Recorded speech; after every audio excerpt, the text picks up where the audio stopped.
Hi friends, welcome to our YouTube channel. ఇప్పుడు ముఖ్యంగా social మీడియాలో ఎవరు చూసినా కానీ చంద్రబాబు నాయుడు గారు దావోస్ వెళ్ళారు, ఒక్క రూపాయి పెట్టుబడి కూడా తీసుకురాకుండా ఇక్కడికి వచ్చారు అని. అంత దూరం వెళ్ళాడు కానీ దారి ఖర్చులు కూడా లేకుండా వెనక్కి తిరిగి వచ్చేసాడు అని ముఖ్యంగా సోషల్ మీడియాలో ఇదే వినిపిస్తుంది.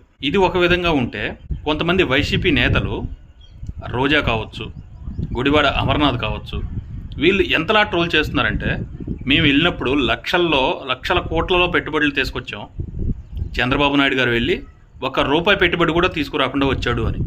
నేను ఒకటే ఛాలెంజ్ చెప్తున్నానండి, ఏ ప్రజలైనా కానీ మినిమం జ్ఞానం లేకుండా ఎవరైతే ఉంటారో వాళ్ళైతేనే వీళ్ళ మాటలతో ఏకీభవిస్తారండి.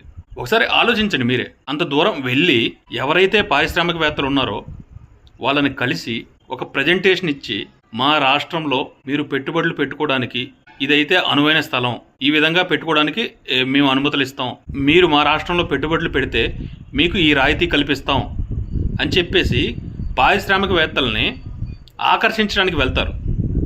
అంతేగాని వెళ్ళిన వెంటనే ఎంఓయూలు చేసుకొని వెంటనే లక్షల కోట్ల పెట్టుబడులు తీసుకొని రాష్ట్రంలోకి వచ్చారు. ఒకవేళ ఇలాగా మేము తీసుకొచ్చామని ఎవరన్నా చెప్పినా కానీ నమ్మకండి. అలాగా ఒక మీటింగ్కి వెళ్ళే లక్షల కోట్లు ఎవరన్నా పెట్టుబడులు తీసుకొస్తారంటే అంత మాత్రం నమ్మేస్తారా ఫ్రెండ్స్? ఆ మాత్రం తెలివితేటలు లేకుండా ఉన్నారా జనాలు? ఇదిలా ఉంటే రోజా, ఈమెకి అసలు సిగ్గు శరం అనేది ఏమాత్రం ఉండదు. ఒక విధంగా చెప్పాలంటే జగన్మోహన్ రెడ్డి గారు ఓడిపోవడానికి 75% కారణం ఏమే, 100%.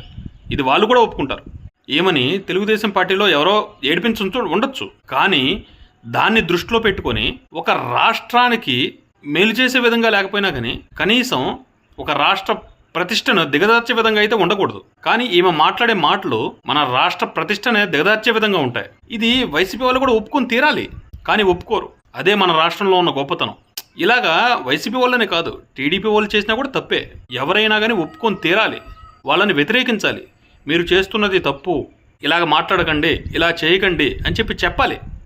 నేను ఎందుకు ఈ మాట అంటున్నానంటే, ఈ మహాతల్లి గారు డిప్యూటీ సీఎం పవన్ కళ్యాణ్ గారిని తీసుకెళ్ళలేదు.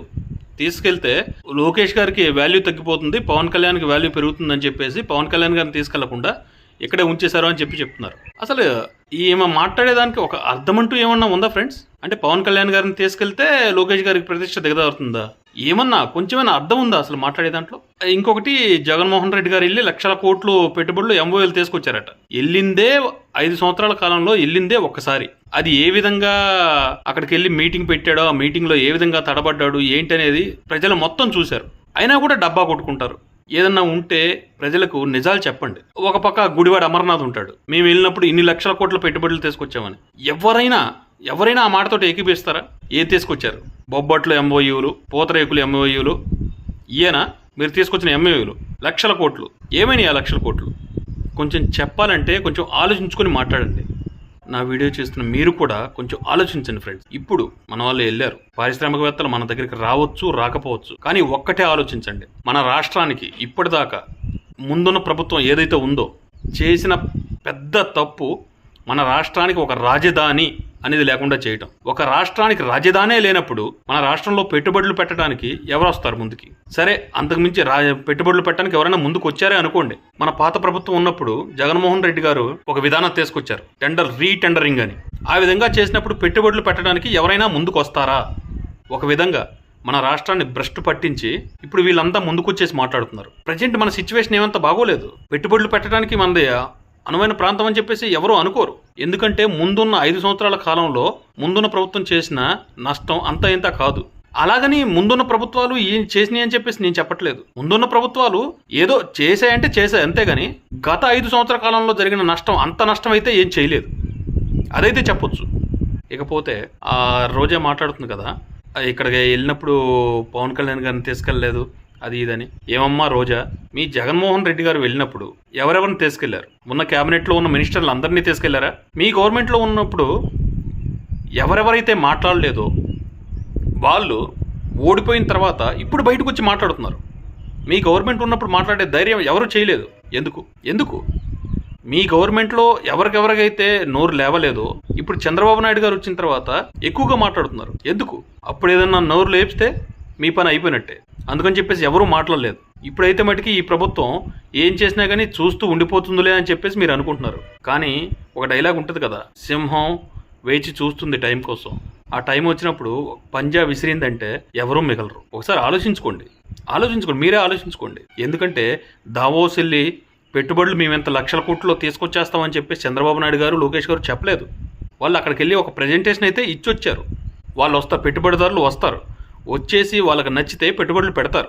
అంతేగాని చంద్రబాబు నాయుడు గారు వచ్చేసి మేము లక్షల కోట్లు తీసుకొచ్చేసాం, ఇక రేపటి నుంచి మన రాష్ట్రంలో అభివృద్ధి బాగా విపరీతంగా పెరిగిపోతుంది అని చెప్పేసి వాళ్ళు ఏం చెప్పలేదు. మీకులాగా డబ్బాలు కొట్టుకోలేదు.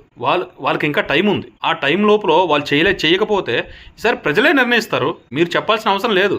ఇప్పుడు మీరు డబ్బాలు కొట్టారు, ప్రజలు 2024లో ఏం చేశారు? 11 సీట్లకు పరిమితం చేశారు కదా. అలాగే వాళ్ళు కూడా ఏమాత్రం అభివృద్ధి చేయకపోతే వాళ్ళకు కూడా అదే గతి పడుతుంది. అంతే కదా. దాన్ని ప్రత్యేకించి మీరు చెప్పాల్సిన అవసరం లేదు.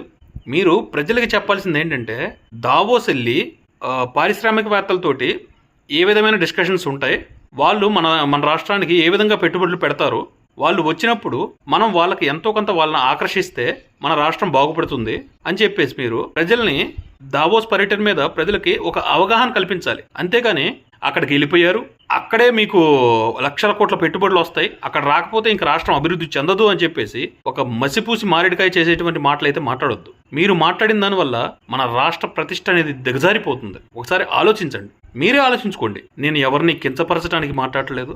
దయచేసి దావోస్ పర్యటన గురించి ఎవరైతే అబద్ధాలు చెప్పి దావోస్ పర్యటనలో పెట్టుబడులు రాకపోతే ఇంకా మన రాష్ట్రానికి పెట్టుబడులు రావు అని చెప్పేసి ఎవరైతే చెప్తున్నారో అదంతా తప్పు అని చెప్పే ప్రయత్నమే ఇది. ఒకసారి ఆలోచించండి ఫ్రెండ్స్. Thank you.